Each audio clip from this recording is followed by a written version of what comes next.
इस तरीके से यथायोग सबनों गुरु जी ने तारिया, सब का उद्धार किया। एक प्रेमी संतां की सेवा करा करदा, पर एक सवाल हर महापुरुष के पास करता हुंदा, संतां की संगत का, संतां की सेवा का और उनके दर्शन का की फल होया करता। उसनों यथायोग महापुरख जवाब दे जाते, पर अजे तक उसनों संतुष्टता प्राप्त नहीं सी हुई। गुरु बाबा जी उसके प्रेम वसी भूतो उत्थे आए, कई दिन रहे। ये सवाल उसने गुरु बाबा जी के चरणों में भी रखिया। अर्ज की गरीब नवाज, संतां के दर्शन का, संगत का, सेवा का की फल होया करता है। ये बचन सुन के उसका गुरु जी ने जाने भी इसनों जवाब तो बहुत दफ़ा मिल चुका है, पर अजे तक संतुष्टता प्राप्त नहीं हुई। किसी प्रैक्टिकल जवाब की लोड़ है। यों गुरु बाबा जी ने उसनों फरमाया, शाम के वक्त जदों सूरज छिपण वाला होवे, तुहाडे पिंड दे लहंदे वाल एक छप्पड़ है, उसके किनारे पहुंची। उस छप्पड़ के किनारे ते तेनों जवाब मिलेगा। उसने सोचा कोई उत्थे आदमी होगा, मैनू जवाब देगा। वो शाम के वक्त सूरज छिपण वाला है, उत्थे पहुंचया। चार चफेरे वो छप्पड़ दे फिर रहा है, पर गंदे सुभाव वाले कावां का जोड़ा बैठा। मुड़िया आया, क्योंकि आदमी कोई नहीं सी, ये जानवर सन। आके अर्ज कर दी गुरु बाबा जी के चरणों से नमस्कार करके, सच्चे पातशाह आदमी कोई नहीं मिलिया, एक कावां का जोड़ा बैठा सी। गुरु जी कहन लगे, चंगा कल फिर जाई। दूसरे दिन फिर गया, फिर उसी तरह उस छप्पड़ के किनारे फिर रहा है। फिर की देखता है, एक बगलियां का जोड़ा बैठा। बगलियां के रंग चिट्टे होंदे हैं, लेकिन बगलियां की खुराक डड्डा आदि होंदी है। यह जा जोड़ा बगलियां का देखिया, बड़ी देर तक फिर फरा के मुड़ आया। आके अर्ज की, गरीब नवाज आदमी तक कोई नहीं सी, पर एक बगलियां का जोड़ा देखिया। गुरु जी कहने कि चंगा कल फिर जाई। तीसरे दिन फिर जाता है, उत्थे जाके एक हंसा का जोड़ा देखा। हंसा के रंग सफेद होंदे हैं, लेकिन उन्होंने खुराक हीरे मोती या दुध होंदा है। फिर हंस की चुंझ विच खटियाई होंदी है। दुध पानी मिला के किसी बर्तन विच उसके अगे रखो, अपनी चुंझ उस विच पाएगा। खट्टा होने करके दुध पानी फट जाएगा, दुध अलहदा हो जाएगा, पानी अलहदा हो जाएगा। सो दुध खा लेगा, पानी छोड़ देगा। ये हंसा का सुभाव होंदा है। हंसा का जोड़ा देखिया, फिर मुड़ आया के अर्ज कर दी, सच्चे पातशाह आदमी तो कोई नहीं सी, पर हंसा का जोड़ा देखिया एक।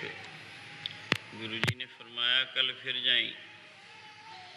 ये वचन सुन के घबराया नहीं। ये नहीं जाने भी रोज़ रोज़ भेजते हैं, आदमी तो कोई मिलता नहीं। शरदा के घर में आके चौथे दिन फिर जाता है। अज की देखता है, उत्थे एक देवत्या के दिव्य स्वरूप जोड़ा बैठा। उन्होंने मिलिया, कहन लगा, दसो संतां के दर्शन का, उन्होंने संगत का, उन्होंने सेवा का की फल होया करता है। ये वचन सुन के कहन लगे, असी ना तो कदे संतां का दर्शन किया, जो दर्शन नहीं किया संगत कैसे नसीब होवे। जो संगत ही नसीब नहीं, सेवा कैसे हो सके। हाँ, ਤੂੰ ਸੰਤਾਂ ਦੇ ਦਰਸ਼ਨ ਵੀ ਕਰਦਾ, ਸੰਗਤ ਵੀ ਕਰਦਾ, ਸੇਵਾ ਵੀ ਕਰਦਾ। ਪਰ ਪਹਿਲੇ ਦਿਨ ਅਸੀਂ ਤੇਰੇ ਦਰਸ਼ਨ ਕੀਤੇ, ਅਸੀਂ ਕਾਵਾਂ ਦੇ ਜਾਮੇ ਵਿੱਚ ਸਾਂ, ਸਾਡੇ ਵਿੱਚ ਚੇਂਜ ਆਇਆ, ਪਰਿਵਰਤਨ ਆਇਆ, ਅਸੀਂ ਬਗਲੇ ਬਣ ਗਏ। ਦੂਜੇ ਦਿਨ ਬਗਲਿਆਂ ਦੇ ਜਾਮੇ ਵਿੱਚ ਤੇਰੇ ਦਰਸ਼ਨ ਕੀਤੇ, ਹੋਰ ਚੇਂਜ ਆਇਆ, ਹੋਰ ਤਬਾਦਲਾ ਆਇਆ। ਫਿਰ ਅਸੀਂ ਹੰਸ ਬਣ ਗਏ, ਹੰਸਾਂ ਦੇ ਜਾਮੇ ਵਿੱਚ ਤੇਰੇ ਦਰਸ਼ਨ ਕੀਤੇ, ਫਿਰ ਅਸੀਂ ਦੇਵਤਾ ਬਣ ਗਏ। ਇੰਨਾ ਕਹਿੰਦਿਆਂ ਇੱਕ ਭਗਵਾਨ ਆਇਆ ਆਕਾਸ਼ ਵਿੱਚੋਂ, ਬਹੁਤ ਸੁੰਦਰ ਭਗਵਾਨ ਉਸ ਦੇ ਵਿੱਚ ਬੈਠ ਗਏ। ਬੈਠ ਕੇ ਕਹਿਣ, ਦੇਖੋ ਅਸੀਂ ਹੁਣ ਬੈਕੁੰਠ ਨੂੰ ਚੱਲੇ ਹਾਂ, ਤੇਰੇ ਘਰ ਰੱਬ ਆਇਆ ਹੋਇਆ, ਉਸ ਤੋਂ ਲਾਭ ਉਠਾ ਲਈ। ਇੰਨਾ ਕਹਿ ਕੇ ਆਕਾਸ਼ ਨੂੰ ਉਡਾਰੀ ਮਾਰੀ, ਉਹ ਤਾਂ ਚਲੇ ਗਏ। ਪਰ ਸੰਸਾਰ ਅਜੇ ਉਸ ਨੂੰ ਬਣਿਆ ਹੀ ਰਿਹਾ। ਬਈ ਇਹ ਗੱਲ ਕਿਵੇਂ? ਘਰ ਆਇਆ, ਆ ਕੇ ਗੁਰੂ ਬਾਬਾ ਜੀ ਦੇ ਚਰਨਾਂ 'ਤੇ ਸ਼ੀਸ਼ ਰੱਖਿਆ, ਅਰਜ਼ ਕੀਤੀ, ਗਰੀਬ ਨਵਾਜ਼। ਅੱਜ ਇੱਕ ਦੇਵਤਿਆਂ ਦਾ ਜੋੜਾ, ਉਹਨਾਂ ਨਾਲ ਮੈਂ ਗੱਲਬਾਤ ਕੀਤੀ। ਉਹਨਾਂ ਕਿਹਾ, ਅਸੀਂ ਕਦੇ ਨਾ ਸੰਤਾਂ ਦੇ ਦਰਸ਼ਨ, ਨਾ ਸੰਗਤ, ਨਾ ਸੇਵਾ ਕੀਤੀ ਹੈ। ਤੂੰ ਸੰਤਾਂ ਦੇ ਦਰਸ਼ਨ ਵੀ ਕਰਦਾ, ਸੰਗਤ ਵੀ ਕਰਦਾ, ਸੇਵਾ ਵੀ ਕਰਦਾ ਹੈ। ਅਸੀਂ ਤੇਰੇ ਪਹਿਲੇ ਦਿਨ ਦਰਸ਼ਨ ਕੀਤੇ, ਕਾਵਾਂ ਦੇ ਜਾਮੇ ਵਿੱਚ ਸਾਡੇ ਵਿੱਚ ਚੇਂਜ ਆਇਆ, ਅਸੀਂ ਬਗਲੇ ਬਣੇ। ਫਿਰ ਬਗਲਿਆਂ ਦੇ ਜਾਮੇ ਵਿੱਚ ਦਰਸ਼ਨ ਕੀਤੇ, ਅਸੀਂ ਹੰਸ ਬਣੇ। ਫਿਰ ਹੰਸਾਂ ਦੇ ਜਾਮੇ ਦਰਸ਼ਨ ਕਰ ਅਸੀਂ ਦੇਵਤਾ ਬਣ ਗਏ। ਹੁਣ ਬੈਕੁੰਠਾਂ ਨੂੰ ਚੱਲੇ ਹਾਂ। ਇਹ ਗੱਲ ਦੇਖੀ, ਪਰ ਆਦਮੀ ਕੋਈ ਨਹੀਂ ਮਿਲਿਆ, ਮੇਰਾ ਸੰਸਾਰ ਅਜੇ ਤੱਕ ਦੂਰ ਨਹੀਂ ਹੋਇਆ।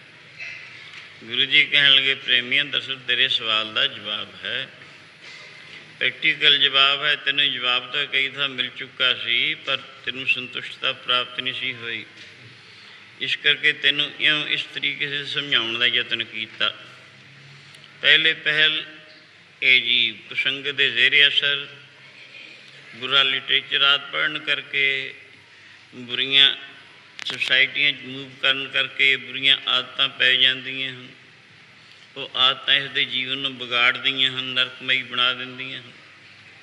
ਜਦੋਂ ਇਹ ਕਾਂਵਤ ਹੁੰਦਾ ਇਸ ਤਰੀਕੇ ਸਿਰ, ਇਸ ਨੂੰ ਕਿਤੇ ਗੁਰਮੁਖਾਂ ਦੀ, ਪ੍ਰਭੂ ਪਿਆਰਾਂ ਦੀ ਸੰਗਤ ਨਸੀਬ ਹੋ ਜਾਏ ਬੜੇ ਭਾਗਾਂ ਕਰਕੇ, ਤਾਂ ਇਹਦੇ ਜੀਵਨ ਵਿੱਚ ਚੇਂਜ ਆਉਣਾ ਸ਼ੁਰੂ ਹੋ ਜਾਂਦਾ ਹੈ, ਤਬਾਦਲਾ ਆਉਣਾ ਸ਼ੁਰੂ ਹੋ ਜਾਂਦਾ। ਹੌਲੀ ਹੌਲੀ ਇਹ ਬਗਲਿਆਂ ਵੱਤ ਹੋ ਜਾਂਦੇ। ਉੱਪਰੋਂ ਇਸ ਦੀ ਕਿਰਿਆ ਸੁਧਰਦੀ ਹੈ, ਅੰਦਰੋਂ ਅਜੇ ਬਹੁਤਾ ਸੁਧਾਈ ਨਹੀਂ ਹੁੰਦੀ।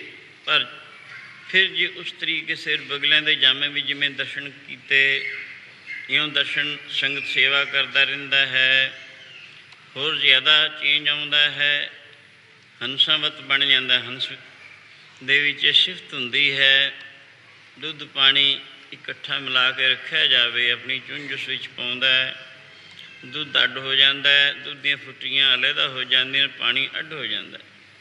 ਦੁੱਧ ਖਾ ਲੈਂਦਾ, ਪਾਣੀ ਛੋੜ ਦਿੰਦਾ ਹੈ। ਇਸੀ ਤਰ੍ਹਾਂ ਉਹ ਗੁਰਮੁਖ ਬਣ ਜਾਂਦਾ ਹੈ। ਸੰਸਾਰ ਦੇ ਵਿੱਚ ਦੋ ਚੀਜ਼ਾਂ, ਰੱਬ ਔਰ ਮਾਇਆ, ਇਉਂ ਮਿਲੇ ਜੁਲੇ ਹਨ ਜਿਵੇਂ ਦੁੱਧ ਪਾਣੀ ਮਿਲੇ ਜੁਲੇ ਇੱਕੋ ਹੀ ਪ੍ਰਤੀਤ ਹੁੰਦੇ ਹਨ। ਪਰ ਇਹਨਾਂ ਦੋਨਾਂ ਚੀਜ਼ਾਂ ਨੂੰ ਨਿਖੇੜਨ ਵਾਸਤੇ ਜਦੋਂ ਗੁਰਮੁਖ ਹੁੰਦਾ, ਉਹਦੇ ਪਾਸ ਵਿਵੇਕ ਰੂਪੀ ਚੁੰਝ ਉਸ ਨੂੰ ਪ੍ਰਾਪਤ ਹੁੰਦੀ ਹੈ। ਸਤ ਸਤ ਦੀ ਵਿਚਾਰ ਕਰਕੇ ਅਸਤ ਜੋ ਮਾਇਆ ਹੈ, ਸਤ ਜੋ ਪਰਮੇਸ਼ਰ ਹੈ, ਉਸ ਤੋਂ ਅਲੱਗਾ ਕਰਕੇ ਸਤ ਵਾਹਿਗੁਰੂ ਨਾਲ ਬਿਰਤੀ ਜੋੜ ਦਿੰਦਾ ਹੈ, ਅਸਤ ਤੋਂ ਬਿਰਤੀ ਉਠਾ ਲੈਂਦਾ ਹੈ। ਉਸ ਨੂੰ ਪਰਮਹੰਸ ਜਾਂ ਗੁਰਮੁਖ ਕਹਿੰਦੇ ਹਨ। ਉਹ ਸੰਸਾਰ ਨੂੰ ਤਰ ਜਾਂਦਾ। ਫਿਰ ਉਸ ਦੇ ਵਿੱਚ ਦੈਵੀ ਗੁਣ, ਸਤ ਸੰਤੋਖ, ਦਇਆ, ਧਰਮ ਵਿਚਾਰ, ਸ਼ਾਂਤੀ, ਖਿਮਾ, ਧੀਰਜ, ਵਹਿਵੀ, ਭਗਤੀ ਆਦਿ ਜਿਹੇ ਗੁਣ ਪੈਦਾ ਹੋ ਕੇ, ਦੇਵਤਿਆਂ ਵਾਲੇ ਗੁਣ ਪੈਦਾ ਹੋ ਕੇ ਦੇਵਤਾ ਬਣ ਜਾਂਦਾ ਹੈ। ਦੇਵਤਿਆਂ ਤੋਂ ਵੀ ਉੱਚਾ ਉੱਠ ਕੇ ਆਪਣੀ ਜਿਹੜੀ ਅਸਲੀ ਈਸ਼ਵਰੀ ਅਵਸਥਾ ਹੈ, ਉਸ ਵਿੱਚ ਸਥਿਤ ਹੋ ਕੇ ਬੈਕੁੰਠਾਂ ਦਾ ਵਾਸੀ ਬਣਦਾ, ਬੈਕੁੰਠ ਧਾਮ ਨੂੰ ਜਾਂਦਾ ਹੈ। ਇਹ ਸੰਤਾਂ ਦੇ ਦਰਸ਼ਨ ਅਤੇ ਸੰਗਤ ਦਾ ਔਰ ਸੇਵਾ ਦਾ ਫਲ ਹੈ। ਇਸ ਨੂੰ ਗੁਰੂ ਅਰਜਨ ਦੇਵ ਮਹਾਰਾਜ ਇਉਂ ਫਰਮਾਉਂਦੇ ਹਨ, ਸੁਣਿਓ ਮੇਰੇ ਮੀਤਾ ਮੈਂ ਮਨ ਸਾਧੂਆਂ ਦੇ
ਮਹਾਰਾਜ ਪੰਚਮ ਪਾਤਸ਼ਾਹ ਇਸ ਸ਼ਬਦ ਵਿੱਚ ਸਾਧੂ ਸੰਗਤ ਦੀ ਮਹਿਮਾ ਵਰਣਨ ਕਰਦੇ ਹਨ। ਪਿੰਗਲ ਪਰਬਤ ਪਾਰ ਪਰੇ, ਖਲ ਚਤਰਵ ਕੀਤਾ, ਅੰਧਲੇ ਤਿਰਭੁਵਨ ਸੂਝਿਆ, ਗੁਰੂ ਭੇਟ ਪੁਨੀਤਾ, ਮਹਿਮਾ ਸਾਧੂ ਸੰਗ ਕੀ, ਸੁਨਹੁ ਮੇਰੇ ਮੀਤਾ। ਉਹ ਲੋਕ ਜਿਹੜੇ ਬਿਲਕੁਲ ਹੀ ਗਏ ਗੁਜ਼ਰੇ, ਚੋਰ ਠੱਗ ਡਾਕੂ ਧੜਵੀ, ਬੁਰਾਈਆਂ ਵਿੱਚ ਲੱਗੇ, ਜਿਨ੍ਹਾਂ ਨੇ ਘੋਰ ਨਰਕਾਂ ਵਿੱਚ ਜਾਣਾ ਸੀ, ਜਦੋਂ ਉਹਨਾਂ ਨੂੰ ਕਿਤੇ ਸੰਤਾਂ ਦੀ ਸੰਗਤ ਵੱਡੇ ਭਾਗਾਂ ਕਰਕੇ ਪੂਰਬਲੇ ਕਿਸੇ ਸੰਸਕਾਰ ਕਰਕੇ ਨਸੀਬ ਹੋ ਜਾਏ, ਉਹ ਬੈਕੁੰਠਾਂ ਦੇ ਅਧਿਕਾਰੀ ਬਣ ਜਾਂਦੇ ਹਨ। ਉਹ ਵੱਡੇ ਵੱਡੇ ਰਿਸ਼ੀ ਮੁਨੀ ਬਣ ਜਾਂਦੇ ਹਨ।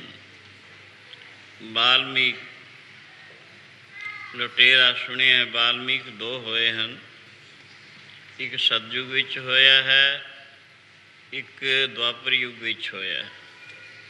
ਦੁਆਪਰ ਯੁੱਗ ਵਿੱਚ ਜਿਹੜਾ ਵਾਲਮੀਕ ਸੀ ਉਹ ਭੰਗੀ ਸੀ। ਜਦੋਂ ਪਾਂਡਵਾਂ ਨੇ ਯੱਗ ਕੀਤਾ, ਯੱਗ ਸਫਲਾ ਨਾ ਹੋਇਆ, ਘੰਟੇ ਨੇ ਆਵਾਜ਼ ਨਾ ਦਿੱਤੀ, ਕ੍ਰਿਸ਼ਨ ਭਗਵਾਨ ਜੋ ਦੁਆਪਰ ਦਾ ਅਵਤਾਰ ਸੀ, ਉਹਨਾਂ ਨੂੰ ਰਾਜੇ ਯੁਧਿਸ਼ਠਿਰ ਆਜ ਜਿਹੜੇ ਪੰਜੇ ਭਰਾ ਸਨ, ਉਹਨਾਂ ਪੁੱਛਿਆ, ਮਹਾਰਾਜ ਕੀ ਵਿਘਨ ਪੈ ਗਿਆ, ਇਤਨਾ ਰੁਪਇਆ ਖਰਚ ਹੋਇਆ, ਅਰਬਾਂ ਰੁਪਇਆ ਖਰਚ ਹੋਇਆ, ਯੱਗ ਸਫਲਾ ਨਾ ਹੋ ਸਕਿਆ।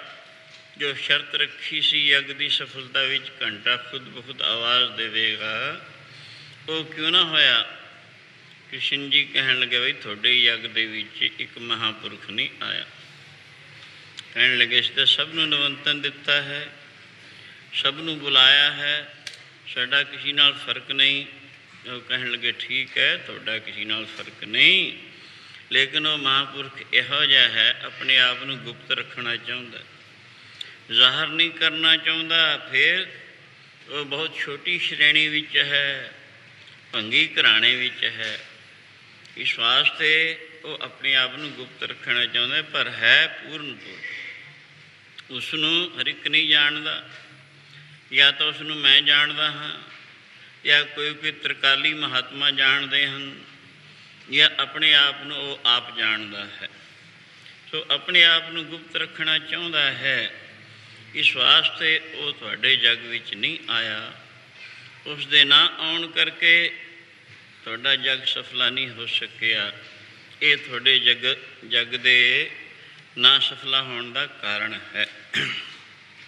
ਇੱਕ ਭੰਗੀ ਬਹੁਤ ਛੋਟੀ ਸ਼੍ਰੇਣੀ ਵਿੱਚ ਵਾਹਿਗੁਰੂ ਦੀ ਭਗਤੀ ਕਰਕੇ ਅੱਜ ਅਮਰ 'ਤੇ ਅਟਲ ਹੈ, ਜਿਹਦੀ ਪ੍ਰਸ਼ੰਸਾ, ਜਿਹਦੀ ਸਿਫਤ ਕ੍ਰਿਸ਼ਨ ਭਗਵਾਨ ਦੁਆਪਰ ਯੁੱਗ ਦਾ ਅਵਤਾਰ ਵੀ ਕਰ ਰਿਹਾ ਹੈ, ਵੀ ਉਹਦੇ ਨਾ ਆਉਣ ਕਰਕੇ ਤੁਹਾਡਾ ਯੱਗ ਸਫਲਾ ਨਹੀਂ ਹੋਇਆ।